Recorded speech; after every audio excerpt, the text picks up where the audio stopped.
सभी विद्यार्थियों का एसवी चिल्ड्रन अकेडमी रावला मंडी के ऑनलाइन प्लेटफॉर्म पे स्वागत है। कक्षा 12 और विषय राजनीतिक विज्ञान से संबंधित अध्याय चल रहा है हमारा चौथा, जिसमें हम बात करेंगे राज्य स्तरीय शासन व्यवस्था। जैसे संघ सरकार की जो हमने व्यवस्था पढ़ी थी, कैसे संसद होती है, कैसे राष्ट्रपति होता है, कैसे प्रधानमंत्री होता है, उसी प्रकार राज्यों में भी व्यवस्था होती है। तो आपको पता है कि हमारा जो देश है, हमारा देश लोकतांत्रिक है, गणराज्य है, संप्रभु है, ठीक है, पंथ निरपेक्ष है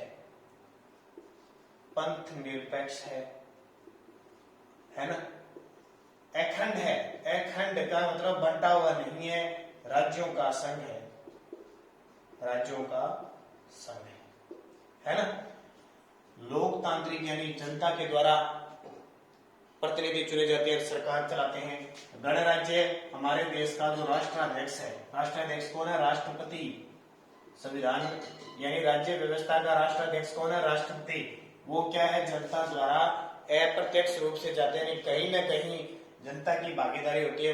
वो देश का हो गया गणराज्य, ठीक है। इसी गणराज्य पर आपको देखना, गणतंत्र दिवस बनाते हैं हम हर वर्ष 26 जनवरी को। क्या बनाते हैं? गणतंत्र दिवस बनाते हैं ना। और पहली हमारा देश गणतंत्र कब हुआ? 26 जनवरी 1949 को, यानी यहाँ से हमारा संविधान लागू हो गया 1950, और यहाँ से हमारे राष्ट्रपति का निर्वाचन होने लगा। संप्रभु का मतलब कोई भी हमारे देश पर किसी बाहरी आक्रमण का खतरा नहीं है, और स्वतंत्र है, किसी का कोई दबाव नहीं है। दबाव है क्या? जैसे पहले अंग्रेजों का दबाव था, अब भारत स्वतंत्र है। संप्रभु। पंथ निरपेक्ष, हमारे भारत में किसी भी धर्म को, पंथ को अपनाया जा सकता है, धर्म पंथ को अपनाया जा सकता है। आप मुस्लिम बन सकते हो, आप हिंदू बन सकते हो, आप सिख बौद्ध कुछ भी अपना सकते हो, आप स्वतंत्र हो। लेकिन आपको जिस धर्म में आप उसमें निष्ठा रखनी पड़ेगी, किसी धर्म का भेदभाव नहीं कर सकते। अखंड है, टूटा हुआ नहीं है, यानी संघ बना हुआ है और राज्यों का संघ है। हमारे भारत में कोई सीधा राज्य शब्द नहीं लिखा हुआ कि भारत में 28 राज्य है, इतने राज्य। भारत में लिखा हुआ है भारत राज्यों का एक संघ है, भारत राज्यों का एक संघ। जिस प्रकार देश के अंदर एक राष्ट्रपति होता है और एक प्रधानमंत्री होता है, उसकी मंत्री परिषद होती है।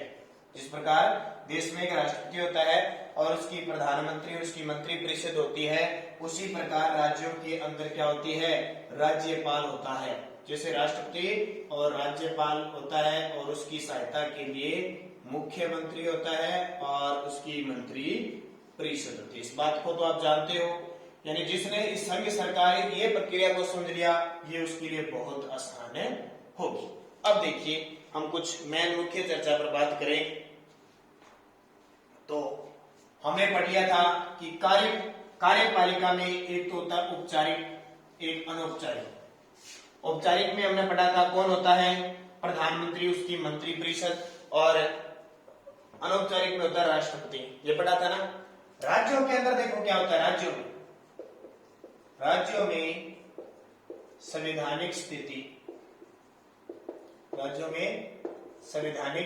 क्या होती है? संवैधानिक स्थिति यानी जो संवैधानिक गतिविधियां हैं, कार्यपालिका है। राज्यों में कार्यपालिका का प्रधान कौन होता है? तो लिखेंगे राज्यपाल। जैसे संघ में यानी सेंटर में, देश में कार्यपालिका का प्रधान होता है राष्ट्रपति, वैसे राज्यों में क्या होता है? तुलना कैसे करनी है? उधर राष्ट्रपति होता है, इधर राज्यपाल होता है, उधर प्रधानमंत्री होता है, इधर मुख्यमंत्री होता है। तो कार्यपालिका का जो प्रधान होता है राज्यपाल। लेकिन आपसे पूछे वास्तविक या औपचारिक पूछे, वास्तविक या औपचारिक प्रधान पूछे, तो क्या बताओगे? मुख्यमंत्री। राज्यों की बात कर रहा हूं मैं, और सेंटर में कौन होता है? प्रधानमंत्री होता है। फिर कार्यपालिका का नाम मात्र का या अनौपचारिक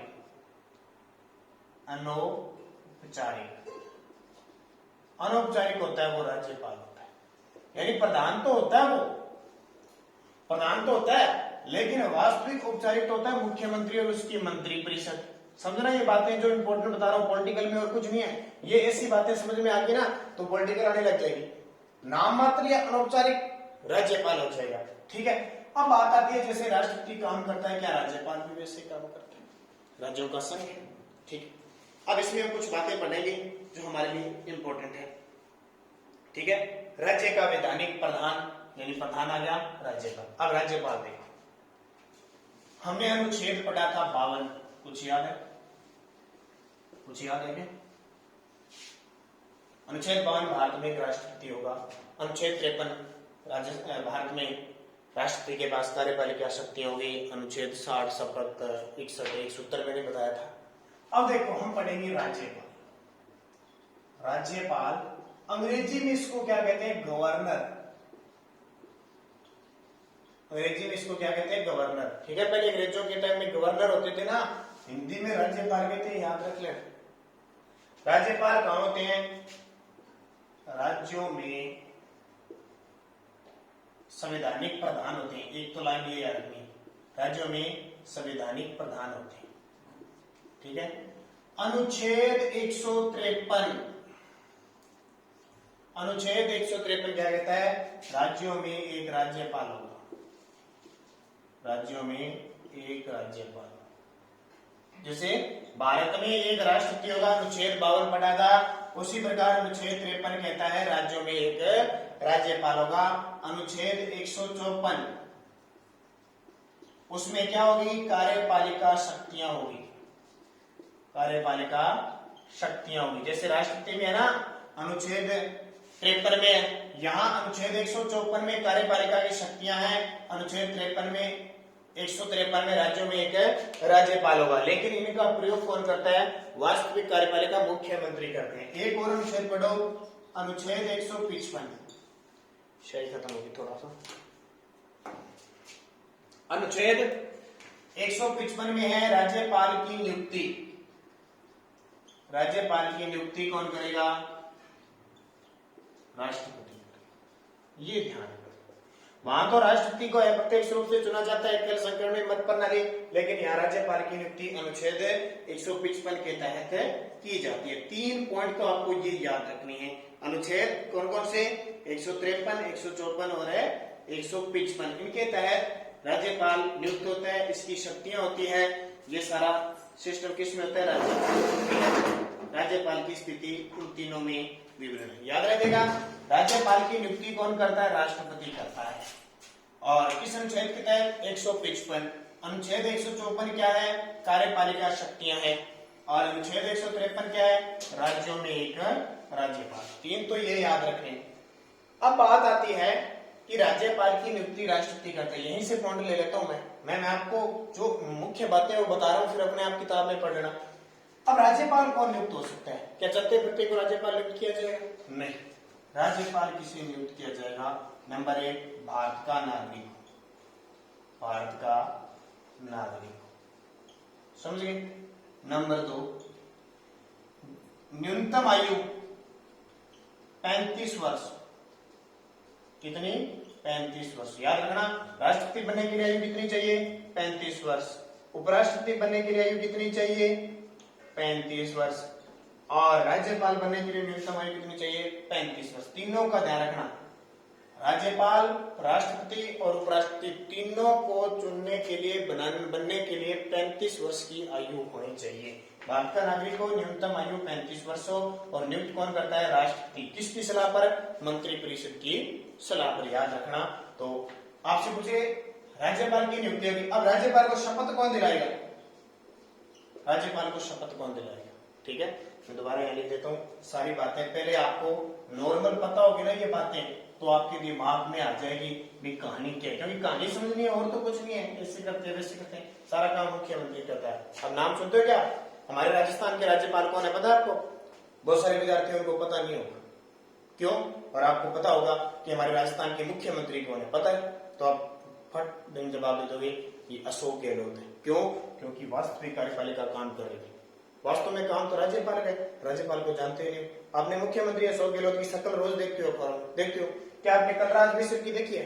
हमारे राजस्थान के राज्यपाल कौन है? कलराज मिश्र। देखा है? नहीं देखा? क्यों? क्योंकि वो नाम मात्र का है, उसके सारे काम मुख्यमंत्री उसकी मंत्री परिषद करती है। इसलिए तो हमारे मुख्यमंत्री अशोक गहलोत है, वास्तविक कार्यपालिका है, और नाम मात्र की कलराज मिश्र है, उसकी आपने फोटो नहीं देखी, तो इन दोनों में अंतर होता है। तो राज्यपाल देखो नियुक्त कौन करता है, राज्यपाल की नियुक्ति कौन करता है, तो आपके दिमाग में क्या आएगी? राष्ट्रपति। ध्यान रखना। अब राज्यपाल को शपथ कौन दिलाएगा, तो ध्यान रखना राष्ट्रपति नहीं दिलाएगा, न मुख्यमंत्री दिलाएगा।